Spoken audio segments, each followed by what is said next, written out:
strategy, design, marketing, UX, digital. development. This is Agencies That Build. This show is dedicated to leaders and teams that design and deploy in the digital world. My name is Jessie, and I'm a marketer and an agency owner. And I'm Varun. I'm not a marketer, but a coder and an agency partner. This show is sponsored by Together We Ship. On a mission to help agencies grow. All right, rock on. Here we are. Varun, my friend, how are you? What is going on? Jesse, I'm doing good, just feeling a little fat because of eating all the sweets from Diwali last week. We had back-to-back celebrations and too much food. So I just need to do some extra work this week to get back in shape. I am going to point out for those watching the video, Varun is repping some Together merch over here that I see. I need to get my hot little hands on one of those. So I just got that today, so you'll have it soon. Nice. All right. So are you ready for today's guest? Because I'm ready for today's guest. Today's guest is the writer of Superpowered. It's Superpowered highlights 7 leadership strategies for technology executives who want to grow a more tech-driven, engaged, and profitable organization. He's won the award for Best Custom Software Development. He's founder and CEO of Caxy Interactive, Michael Lavista. Welcome to the podcast, Michael. Hello there. And I am jealous of not having all those good sweets last week. So I may have to find some friends who have some leftovers. Well, you have a friend now. I'm going to send you some. I do. Let's do it. Got it. Can I get it on there? Yes, for sure. Well, good. So let's start off, we always start off our conversation, Michael, with what myth would you like to bust? What misconception or bogus strategy would you like to smash and set the record straight on? What do you got? Sure. So, and I think we'll touch on this in a number of different ways today, but I think that the one I want to, I focus on trying to bust the most is the idea that in an agency relationship, the most important thing you can do with the client on the front end is find out the budget. And it's a sort of this holy grail. Once we find the budget, everything, magically comes into place. And in reality, all you're doing is going on this sort of errand to find out, like, did this person who really doesn't have the authority to say yes, they probably only have the authority to say no, if they have any money assigned to them. And really what you want to focus on to maybe put a 0 on the size of your projects is to figure out what your client's business problem that you're trying to solve is and figure out what that's worth. And then the budget sort of becomes not irrelevant, but it becomes less of a factor. And it's more about what are we solving here together. It's so interesting you said that, because all the sales training that I have heard, the one thing that they teach is get to a point after you get from the call, from the prospect, you need to know, 1, their timeline, and 2, their cost or the budget. And here you are talking about, that is not that relevant. How would you overcome that, or what would be the approach that you will follow if not that? Sure. So I think that it comes down to a realization I had, probably took me way too long to get here, but I think that the realization is, if you're looking at something that is purchased, maybe come from the client side, looking at something that's purchased with a timeline and a budget, you're buying a commodity. You're not buying, custom consulting services or, design services. It's the same way you'd buy 100 tons of steel. So it's like, okay, we're buying the steel and we have a quote for, I don't know how much steel is, but it's, here's 11 cents a ton, and here's 12 cents a ton, and here's 9 cents a ton. Okay. And they can get it to us by Thursday. Great. Let's have the transaction and purchase it. Whereas if you think about where I was going with sort of the myth busting is, if I were to tell you that, the reason the company is purchasing the steel is because, we're Tesla and we just got that, they got 1 million orders or 100,000 orders from Hertz, and we've got to build all these new Teslas, and we're going to need all this steel. But crucially, the steel has to, have certain, I don't know, I'm winging here, certain characteristics about how much it bends or, where it melts or something like that. And when I go in the details of the more expensive steel, it turns out that, this is made with it's coming from a place where, their fault tolerance is really low and all this kind of stuff. I'm going down a weird path here, but the idea is if you're not just having a transaction, because I think in an agency world, what you're selling are these out, you should be selling an outcome. You shouldn't be selling, marketing firms shouldn't be selling, oh, our retainer is $10,000 a month. Because that's really focused on what it costs. It should be focused on working with us. We're going to double your business in 2 years. And so if it's a, $20 million business, what you're saying is that we can double the business to 40 million, and maybe your margins on that are again, making it up 20%. And so, is this an $8 million engagement? Well, if it's an $8 million engagement, then gosh, I mean, $10,000 a month sounds like free, so it's forget about budget, focus on outcomes. And what you'll find, two things will happen. Your speed of the sale will go much faster because, well, I'm interested in making $8 million to my bottom line. I'm not as excited about spending $10,000. So it's framing. And I think the other thing that happens is the people that go out there with timeline and budget as buyers from your client side are generally lower down in the organization. And if you go to them and say, well, hey, what's this? Let's say you guys buy this and it goes great. What is this supposed to do exactly? Well, I mean, I'm just supposed to get a cost for the new website or whatever. Okay, well, great. So let's say you have this website and your boss comes to you in year and says, I can't believe we spent all this money on this website and it doesn't do anything.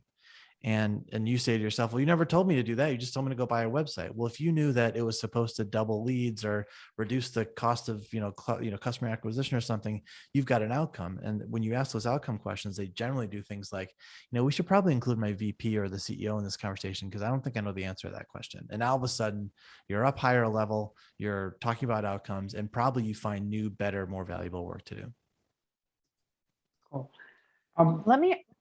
I have a question about that because I feel like timeline and budget usually is a differentiator in terms of, as an agency owner, trying to identify whether or not somebody's a fit for you. So how, in that type of outcome oriented conversation that you're having, how do you evaluate whether you guys are the right fit, outside of like skills and project requirements? Because that tends to be I can't even think of the word from a marketing standpoint at the moment, but like a lead. Yeah. Like, you're not the right fit. Move on. So I would say, you're just going to qualifier. You're going to get my whole sales process by asking these questions. So that's great. So here's how I look at it. I think the way that, if I were to dispel another myth, that I feel like the idea, just the word doing a pitch is 180 degrees wrong. And a pitch implies, all right, 10 people in boardroom. All right, show me what you got. And then you go do your song and dance, and they see 3 or 5 or 10 songs and dances, and they evaluate based on what, right? Just based on really someone liked that picture, that portfolio better than the second one, or I like the way that person looked at me, just arbitrary stuff like that. So the way I always do is I just diffuse all the stuff that is, I think, table stakes by saying something like, hey, listen, when we get down the road and it's time for, whether or not we're going to give you a proposal, we could either give you the same old song and dance and give you, case studies and how smart we are and, examples of the work and, client references that everyone's going to give you. Everyone you talk to is going to be smart and have a great portfolio. Or we could start talking about your real problems. And I don't know how you guys like to work. Would you rather just see the same old proposal, or do you want to kind of get in the details on this and kind of do some work together? And when you pose the question that way, I will tell you that nobody ever answers, no, give me the old boring, stupid way. They say, well, okay, what would that be like? And then I think the way that we try to approach it is, and to your point about, how do they evaluate, right? I think you want to get out of the logical, quote unquote, logical buyer situation of, well, show me how many projects you've done like this, or, show me the 3 clients you have that are just like this. You're just trying to check boxes. Whereas if I were to say, if we start working on the problem and I'm able to come up with 3 or 4 questions that you haven't heard of, what you go away from when the door closes and they go, what'd you think of that guy? They go, man, we never thought of that. What do you think about that thing you brought up? I mean, I don't know about that. You start gaining this sort of like expert status with them. Meanwhile, the other 3 agencies show up and just do the song and dance thing. Go, I guess that portfolio is nice, but I don't get what this is going to be like. And so it's a strategy that at least I have about trying to present ourselves in a way that we can get to the answer quicker. Because I also hate doing, a 3-month sales process where we're doing proposals and proof of concept, all this kind of stuff. I want to get working faster. And it's sort of an abundance mindset where there are people out there like that, maybe not a million, but we couldn't work with a million people. I'm looking for 20 clients a year makes my year. So I'm looking for people that want to work on problems first. And so that's sort of the super long-winded answer to that question. No, that's a great answer, because I think it highlights also one of the challenges that a lot of agency face is when you talked about give me the old boring stupid way, you're talking to somebody too low, and if they answer that way, they're an order taker. They're too low within the organization in terms of who you should be talking to, Yeah. and that will send you a message in terms of how that company may work and if they're a right fit. So I think that's and maybe just a follow-up, like this is a situation I feel like we have all been in some point or another. We had a prospect, I should say, recently who, after the first call, we were talking to them and they said, I said, well, we really want to work on the problem. Like, well, we're not, that's not how we work here. We just want you to send us, if you can send us your quote, and then we'll run it by the CEO. And if then we'll do a follow-up call. And we just said, no, we're not going to do that. Yeah, we're good. So, thanks. Right. and what it did was it saved me, because I did this calculation a number of years ago where I was like, I looked at all the proposals I wrote that I really knew. And think about this. If you've ever done this, you hit send on the proposal and you go, this is never going to go anywhere. And you realize that you spent, what does it take people to do a proposal? I'm going to say average of 4 hours, start to finish, with all everything involved in it. And I think I did 100 proposals one year that I knew I'd evaluated. 100 proposals. Oh my God. 400 hours, which is 3+ months, right? Or 3 months or whatever. And I could have just sat on my hands for 3 months that year and done just as well. And so maybe taking the other side of that, what could I have done with 3 months? And so I've really tried to take that approach of, I guess it's qualifying is the way people think of that.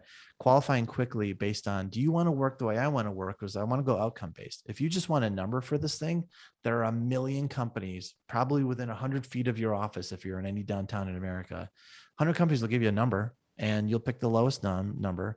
Because we've also, in those situations, you never get, hey, we sent your proposal, we never talked to you, and you were the highest number and we picked you. It's always the lowest number. So those aren't the ones you want. There's no margin there. It's an interesting point, because I know you've been in business, and I want to get to a little bit about your history here in a second. But I think what's particularly interesting to our listeners who are agencies that are trying to grow, because they may not know what they don't know yet. So the idea of going through, I could make the case, 400 hours is a long time to not necessarily waste, but you could think about it as practice and learning, and takeaways from, okay, what could we have done differently? What could we have identified, like a postmortem on the proposal process to help evaluate how to evaluate prospects in the future? Yeah. It's like super meta right now, but hopefully that made sense. It's an interesting quantifiable activity as someone who's been doing this a while, to be able to say, every proposal is practice. If you bring in a new salesperson, or you bring in, and practice in terms of like, okay, why didn't we want this business? Not why didn't we win the business? Because that's usually enough, but why did we not want it? Because if you're sending something and you're going, there's an answer there. Yeah. So it's one of the philosophies that I take is, if it's business, that would be nice to have, you add in the upcharge for the pain in the ass fee is what I like to call it, whether or not clients want to hear that. If we get it, great, we're going to make some decent money off of it. But I try different. In those scenarios, one of the things that I do is I try a different pitch. Like I've got one in my head that I want to try that's a little bit different, whether it's pitch or proposal or conversation technique, whatever you want to call it. I use those as opportunities to test it out, because there's no risk. I don't want the business anyways. And if they pay me, great, we'll take the money. What do you guys think about that? And then I want to move on topic wise. I'd love to hear both of your thoughts. You're getting close to an idea, I think. So hopefully this resonates with what you were just talking about. There's like a funny thing people do with proposals where it's like the sort of the conventional wisdom or the joke would be, the clients always flip to the end to see what the price is, right? And if that's happening, you've done it horribly wrong. And I think the idea is, this is the idea to think about for proposals. A proposal should not be to convince, it should be to confirm. So you've done all the work in advance, and they know how much it's going to be. And the proposal just shows like, hey, remember all that stuff that we've talked about and worked on and arrived at? here's sort of the memorialization of that and showing what you already know. It's like you don't walk into a car dealer and talk, and then all of a sudden at the end they go, oh my God, Ferraris are that much money. I can't buy this, right? That's not how you do it. So what you want is all that conversation leading up to it, like, it's an $8 million problem, right? Oh yeah, that's great. Okay, well, boy, if this solution was, even $1 million, would that be crazy if you spend $1 million on an $8 million problem? No, that sounds about right. Okay, well, what if we did this, this, and this? Oh, okay, yeah, well, I would want it a little different, but yeah, sure. So then when you do the proposal, it's like, we've talked about it, and now you're just laying out the story, right? Because I think also a good proposal is like a story. Here's the problem. Here's what you face in the market. Here's what will happen if you don't do it. Here's what it'll cost you. And then here's a solution to get through it. That should be what a proposal does. Yeah, no, I totally agree. I think positioning yourself as an expert and be very selective about your prospects can save us a lot of time and money just on the opportunity cost, right? Mm-hmm. I mean, you definitely can do much better job, but sometimes I also feel, and maybe you can share some, your experience on that, the challenge it may present ourselves, like, so you have certain way of doing doing a sales call where you are not going to talk about the price, you're focusing on outcome. But when the customer, you have to be very good with the sales pitch at that point, right? You need to be really very good with asking the right questions to impress upon the client, right? If not every agency will have that advantage, so that is a great differentiator for you, for an agency owner, to have that in their arsenal. Have you ever had this? So in your case, like, have you always had such situation, or you have built it over time, or has your philosophy changed when you started the business versus where you stand now? 100%. To be very, very, very clear, the sort of the imaginary version of how to do this that I've been disparaging is only what I did for 15 years, right? It's like, that's how we all do it, right? And shameless plug in my book that, thank you that you did mention. One of the things I talked about was when I started the business, kind of miraculously, every single project was $5,000 that we bid on. Website, marketing, like all the stuff that we did, it was always $5,000. And I ended up hiring a coach who came to me, and sort of after almost like a psychologist session, we figured out that basically that was the most I could imagine spending on anything in the world, period. There's no way that could be that much. And I happened to be working on a proposal at the time.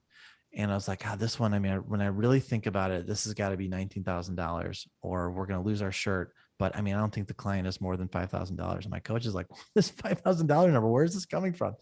And he goes, if you do it, if it really, you think it's really 19, then if you take it for 5, aren't you going to lose money on this? Like, don't do it. So he convinced me to go in with my 19 number, and they got it without blinking an eye. And then kind of the famous, afterthought, I was like, I should have said 25. And it was easy because it turned out the value was huge. It was a huge, opportunity for them, and they just needed it done now and fast. And I was the person they ran into. I kind of got lucky, and I still didn't learn my lesson. It took me a very, very long time, really focusing on what a budget was. To me, was like, this is the most they'll ever spend. And if you've ever, when you think about something that you love and care about, so I guess we'll get into this in a second, but like one of my other life is a musician, and I'm cheap about a lot of things in life. And so whatever your analog is for the following, I don't spend a lot on, this or that, but if you show me like a vintage guitar that's like $10,000, I'm like, oh, I should probably get that. And it makes no sense. It's a ridiculous amount to spend on a guitar, but that's the thing that's important to me. And every business has their vintage guitar. And if you think, especially as agency owners who I think are listening to this, think about what you care in the business and the consultants you've hired.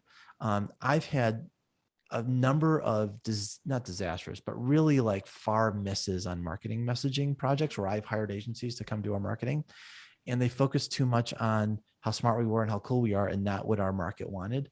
And when I end up spending the money and getting nothing I could use, I'm left with this feeling of like, God, all he wanted to do was grow the business.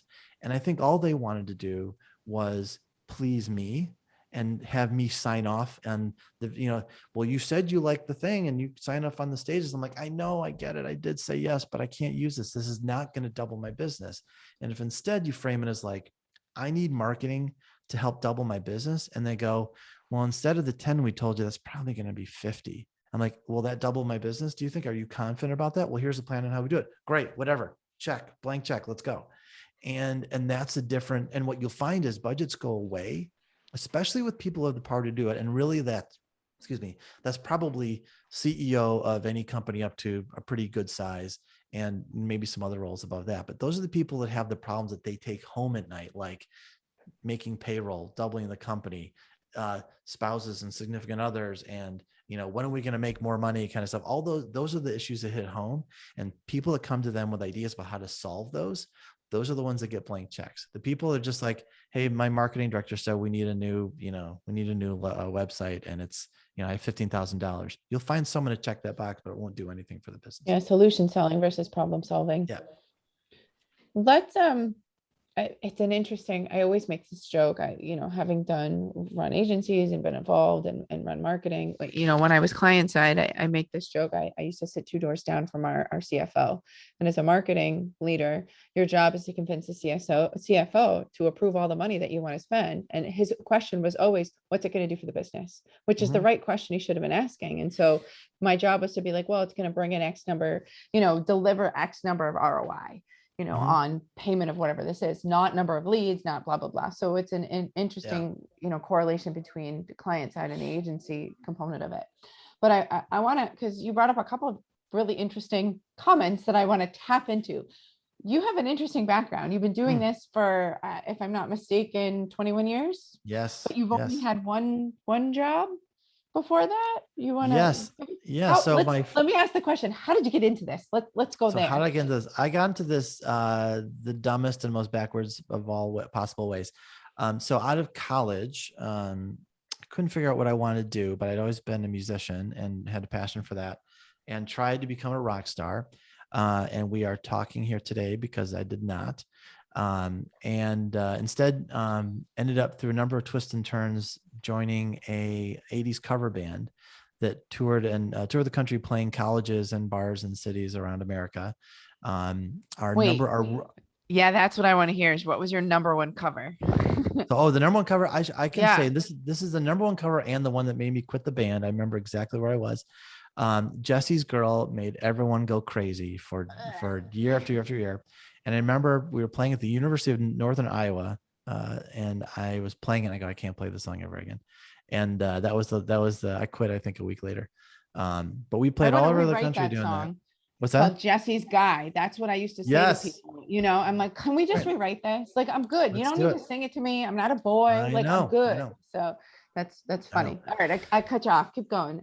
So we did that for a long time, and then kind of near the end of that run was when Dating Myself, the .com boom started to happen, and a friend from high school had kind of a crazy idea that sounded fun, and he's like, didn't you were always a computer guy, and think you could figure this out? I'm like, sure. So I bought some books and read some things, and we started the company in 2000. And we started his idea that we did for about 2 or 3 years was we made die cut. So cutting into the shape of a company's logo, CD-ROMs. What's a CD-ROM? Well, kids, there used to be this thing you put inside computers. It was like a storage device. Anyway, so we had CD-ROMs in the shape of logos with animated marketing stuff on them. It's ridiculous. It's a patently ridiculous idea, but it was kind of a mini fad there for a while. And it got me into technology.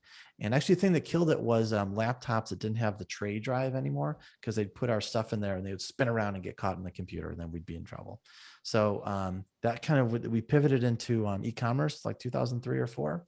And then my partners left, and kind of made a transition more into generally what we're doing now, which is custom software development. But again, I was actually talking with a friend the other day. I have to resist the urge to say we're a custom software development company, because that's a thing. And as we get into like the sort of solution selling, what we do when people ask me now is we help companies that are around 200 million get to $1 billion. And I just leave it at that. And hopefully well, what is that? Tell me about that. How does that work? And it's technology enabled, but the business outcome is we want to work with companies that have like a lot going on. They're big enough, they're at scale, but at that size for us, the problem we solve are things like the rivets are popping because what you built it can't be sustained anymore. Or, you know, to double your business, you're going to have to triple your workforce because everything's manual and on pads of paper and, you know, Excel sheets. I can't tell you how many $100 million companies are run on a spreadsheet called inventory final Diane final 6.xlsx or whatever. I mean, craziness. And so that's the kind of stuff that we want to go in there and solve and open up, like remove the friction and get them to $1 billion. Yeah, helping businesses scale. And I mean, like, it sounds interesting because you use specific numbers and not just scaling and growing the business. You specifically mentioned 200 million people to billion. That also, I am assuming, removes some of the, like, are you still industry agnostic? Or does that mean that, because you earlier mentioned you started with a custom software dev company, and I understand technology is everywhere, but still to make the goal or to have your vision to create or help the companies increase in revenue size, it could be due to revenue from different type of work that they do, not necessarily it has to be technology related. Does that mean you also do marketing, or you are targeting only those companies with the technology needs? So the work we want to do is just technology. I've kind of, in my examples, I've made it sound like maybe we do some marketing. We don't. It's really just the work that we do really boils down into the consulting and strategy around what could or should you do to get to $1 billion from your size, and where we can plug in with technology, the software development, we'll do that work. And where we can't, we'll try to bring in partners. But I really try to narrow it into the software development work that we could do. And you kind of ask, like, you know, are we in a vertical? There's a phrase I stole from somebody. I can't remember what it is. So I don't know what the credit goes to, but someone gave me this idea that think about if you narrow your market, you narrow your focus, excuse me. If you narrow your focus, you broaden your market. And if your customer's out there and you say, you know, we supply, you know, marketing, SEO, software development, and optimization for healthcare, finance, you know, health, it's like, it's everything for everybody. It's hard to figure out what you do. And, you know, when I say we're looking for companies of a certain size, it helps you kind of in your Rolodex kind of filters down to the Rolodex, but your database, your internal database filters down to companies that size.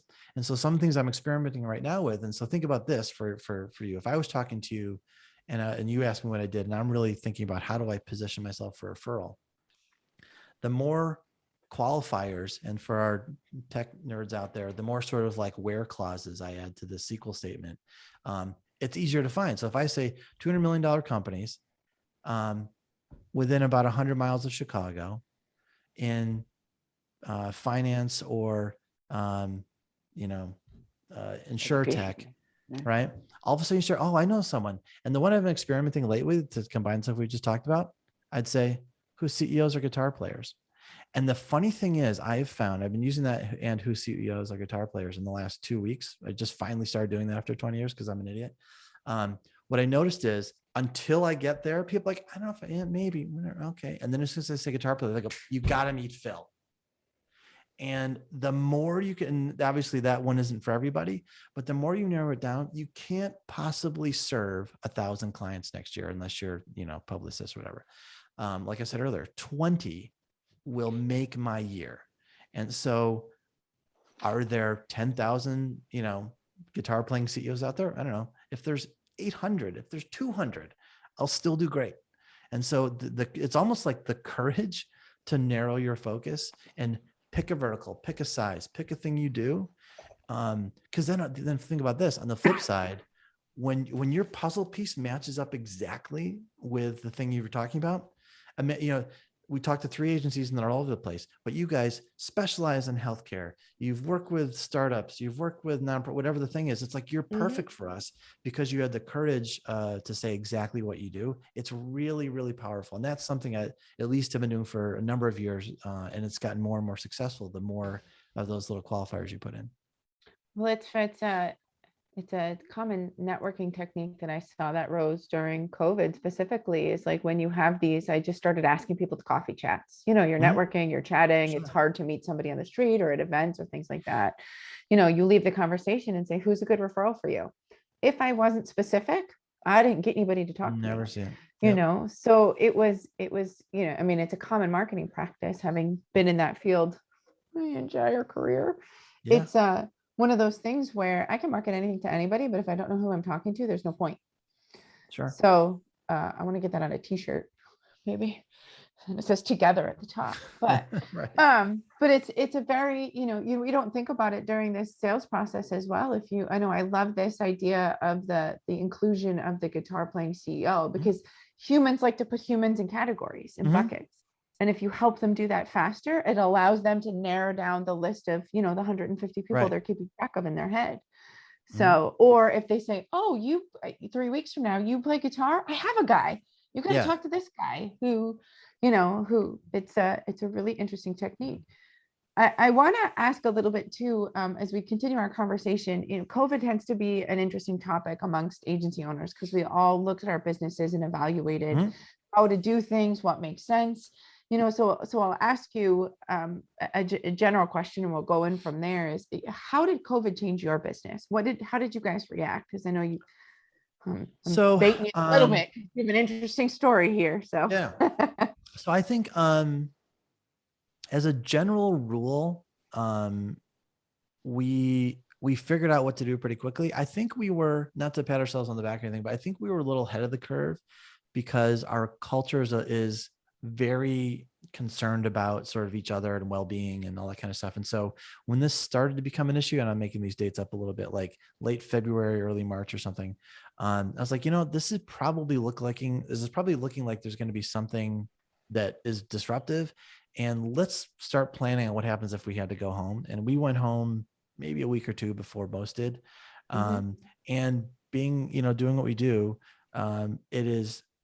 there's no problem with, developing code from home.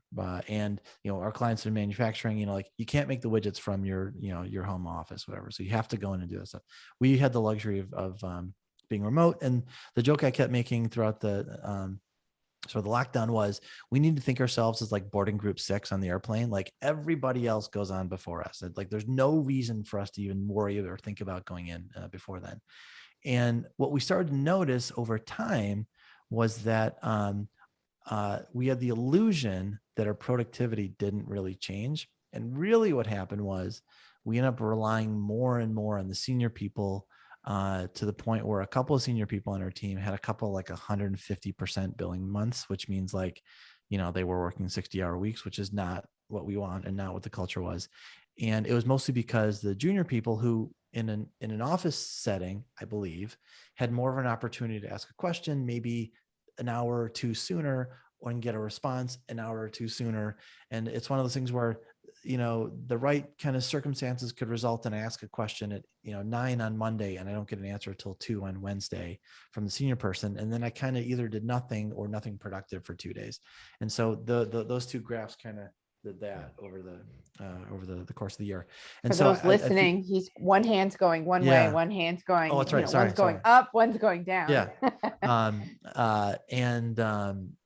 So I think what the takeaway is that we've realized that we've had to get a lot better with communication and training and making sure we sort of prioritize junior devs first, and making sure people are unblocked, and then letting the senior people get to it, because it resulted in sort of backlogs of things that had to be kind of worked on.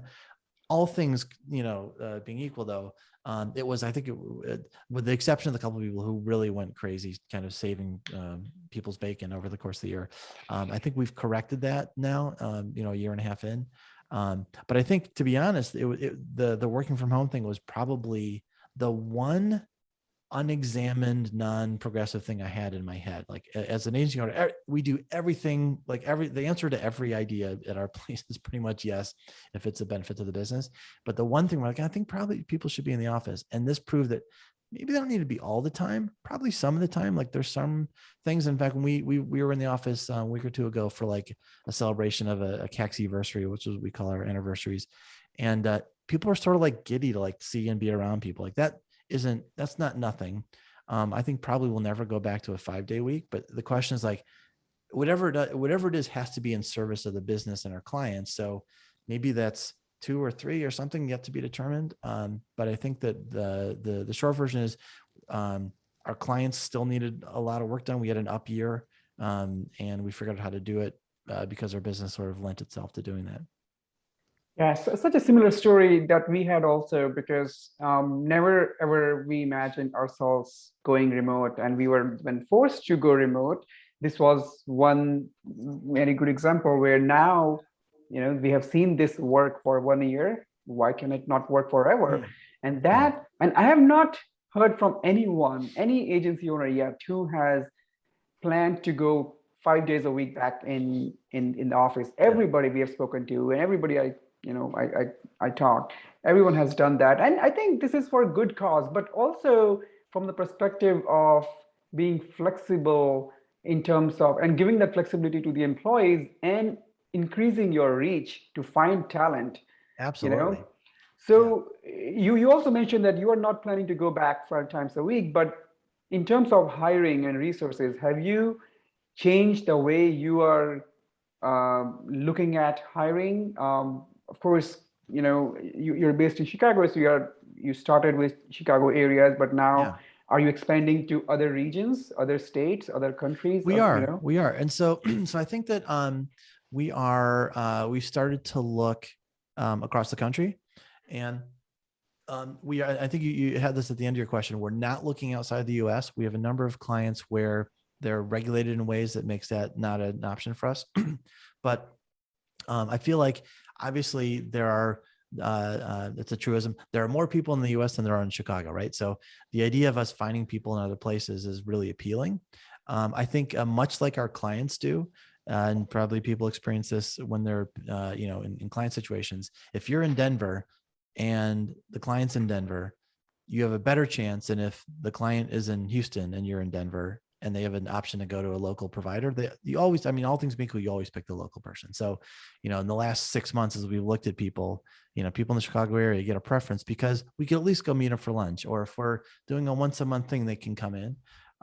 It's just a preference. I do have one of the things we're working on right now is called Caxy 100, which is what Caxy looks like at 100 people, and really thinking about, would this be the kind of thing that Caxy would do at 100 people, whether it's systems or processes or, attitudes or whatever. And I think to get there, given the kind of people we're looking for, it's going to have to come from around the country, because we've struggled to find, because, again, the technology is a table stakes, just like it is, I think, with, you're doing these client proposals, that we're looking for this sort of like, how the person operates and how they work, and, integrity and humor and all these other kind of things that are not just the programming skills. So I think we'll be hiring nationally kind of from now on. You said something interesting, Caxy 100. I think one of the questions we tend to chat about on the podcast is growth plans. So I'm going to ask you, is that your goal to get to 100 people internally? What are you guys, where are you at currently? What are some of your thoughts behind growing there? So, what are your future plans for the agency? That's the official question.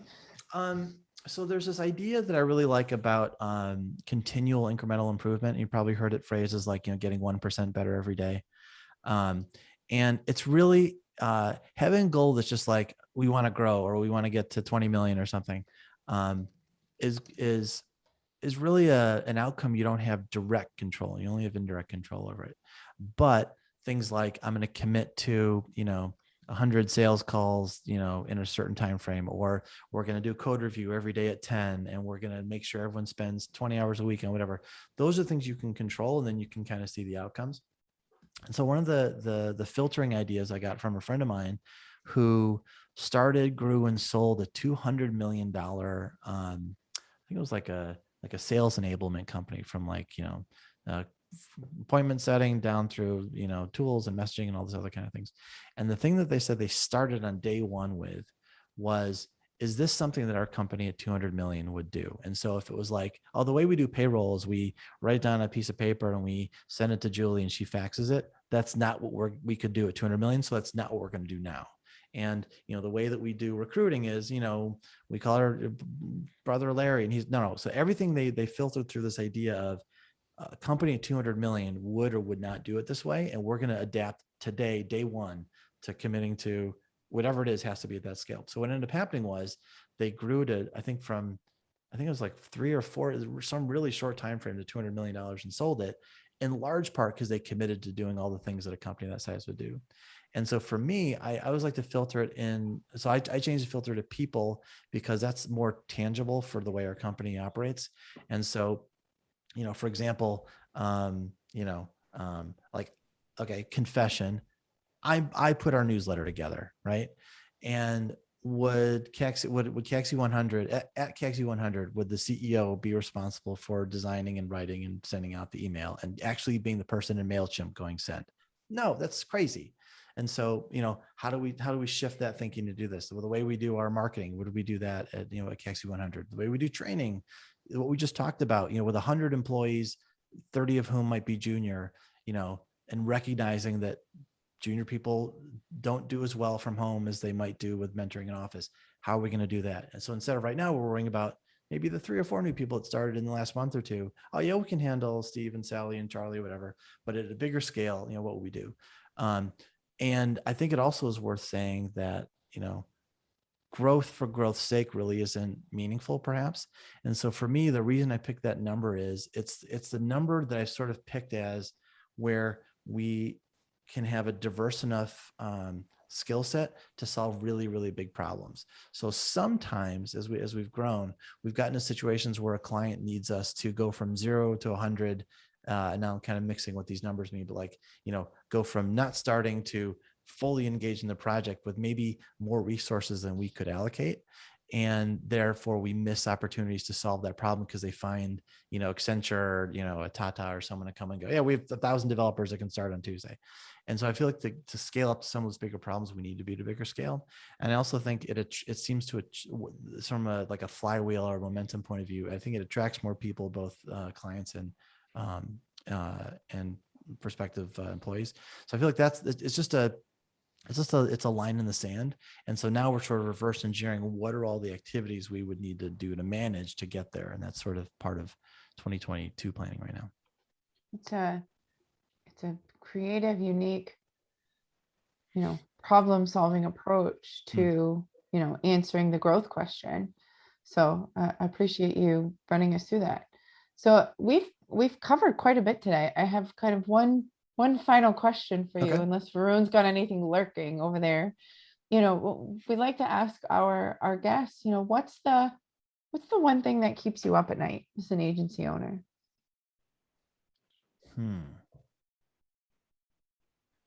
Ooh, we got to pause. Pauser. Yeah. It's not as easy as a question as you might think. We've had a lot of folks who answer, sales is obviously an issue. How do we make sure that the deals are coming in? How do we make sure that we're funding appropriately? So sorry, I appreciate the your 15-second vamp so I could think of something. It's my job. But honestly, I feel like the number one job of the CEO and kind of how you ultimately get judged, your outcomes are evaluated, is your ability to make decisions about the priority of things you're working on. And so for me, I think the thing that, I don't know if it keeps me up at night, like I'm not like a stressed or worried person, but I think that how about this? The ability to get to Caxy 100 is probably predicated somewhat on my ability to make consistently good decisions about the millions of things I'm working on. And, so I wrote this one book and now I'm starting another book and I'm also doing all the sales and marketing and there's this thing and this event, and all this other kind of stuff. And also on the side, I still play music. I've got a band thing. I'm working on an album and this thing. And that probably slows me down a wee bit. I think some of it is making some choices about what I don't do or what you say no to. That's maybe a cliche, but I think we'll go faster, better, and smarter if I can narrow the number of things I'm working on and make more clear decisions about them. It's a intentioned decision making, prioritization, and balance, I feel like are the 3 things that came up in that answer. So This was a great conversation. It's a lot of topics we haven't touched on, and I think you've figured out a lot of challenges that smaller and not so small organizations struggle with, and how to best approach some of our standard challenges within the agency world. So thank you for your time today. And Sure. where folks can find Michael are well, your book website, Make Me Superpowered, makemesuperpowered.com. Can find you on the LinkedIn under Michael Lavista, on the Twitter, and then your company website is Caxy.com as well. So thank you so much. That's it, everyone. If you learned something today, laughed, tell someone about the podcast. Have a wonderful afternoon or day or evening or whatever time you're listening to this. Thanks for listening. Find our other episodes on agencies.build.com. Plus, we're listed anywhere you find your favorite podcast.